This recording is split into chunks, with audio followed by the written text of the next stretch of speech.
পুরান ঢাকার ইটের পাঁজর আর তন্দুরের ধোঁয়া ভেদ করে যে ঘ্রাণটা নাকে আসে তার নাম বাকরখানি।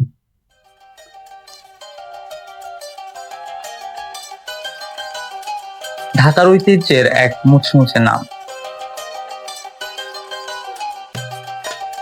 ঢাকার এই ঐতিহ্যবাহী মুচমুচে খাবারটি শুধুই কোনো নাস্তা নয়, এর প্রতিটি কামড়ে লুকিয়ে আছে এক বিয়োগান্তক প্রেমের ইতিহাস।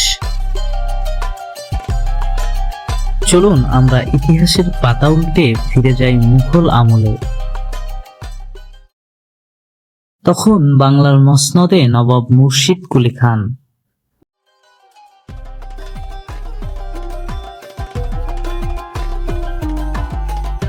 তার পালক পুত্র ছিলেন আগা বাকের খান। ভাগ্যক্রমে বাকেরের দেখা হয় আরামবাগের এক অপরূপ সুন্দরী নর্তকীর সাথে। নাম তার খনি বেগম। প্রথম দেখাতেই প্রেম,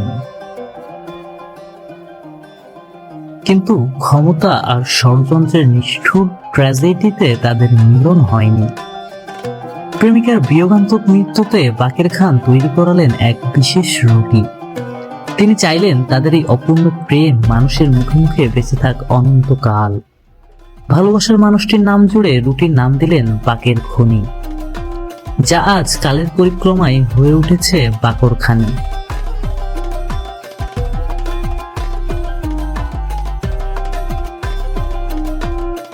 চলুন এবার দেখে নেওয়া যাক কিভাবে তৈরি হয় এই মুচমুচে বাকরখানি।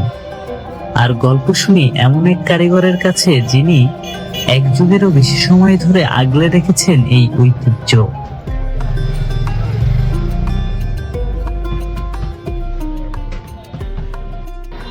আমার নাম আব্দুর রহমান। আমি আজকে 18 বছর ধরে দোকানটা করি, এই জায়গায় আছি 18 বছর। এর আগে অন্য কোন পেশায় ছিলেন?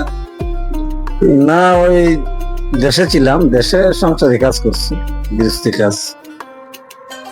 কাজ শিখছেন কোথায়? পুরান টাউনে। হ্যাঁ, পুরান ঢাকা। দৈনিক 10-15 বেতের মতো না।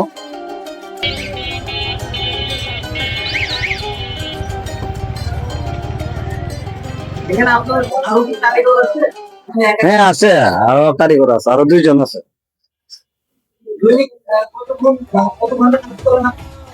আমরা দুপুরে মনে করেন 2 ঘন্টা রেস্ট নিই, সকাল 8টা উঠি, আবার দুপুর 2টার দিক জায়গা, আবার 4টা-5টার দিকে যাই, রাতের 12টা পর্যন্ত।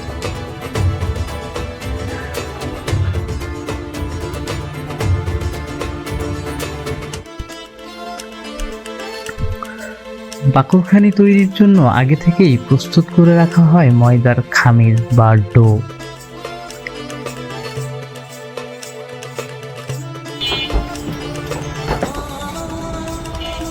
এরপর কারিগররা নিপুণ হস্তে ছোট ছোট ডো বানিয়ে সেগুলো রূপান্তর করে এই বিশেষ রুটি বা বাকরখানিতে।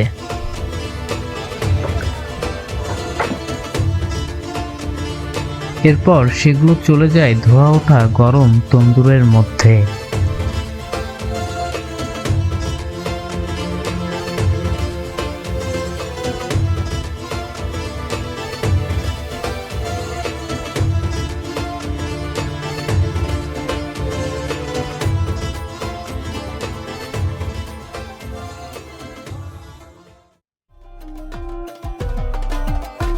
কিছুক্ষণ অপেক্ষা করার পরেই ধোয়া ওঠা তন্দুর থেকে বের হয়ে আসে সেই কাঙ্ক্ষিত মুচমুচে বাকরখানি।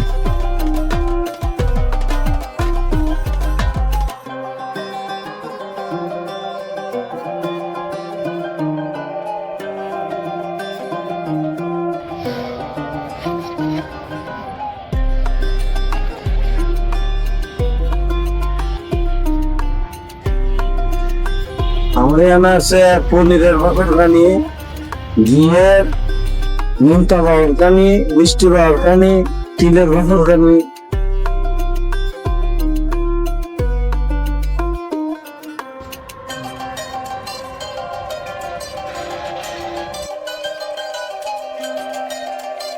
শত বছর পরেও আজও ধোয়া ওঠা দুধ চায়ের কাপের সাথে ঢাকাবাসীর সবচেয়ে প্রিয় সঙ্গীর নাম বাকরখানি। ভালো থাকবেন। আবারও দেখা হবে অন্য কোথাও অন্য কোনো খাবারের গল্পে। ধন্যবাদ।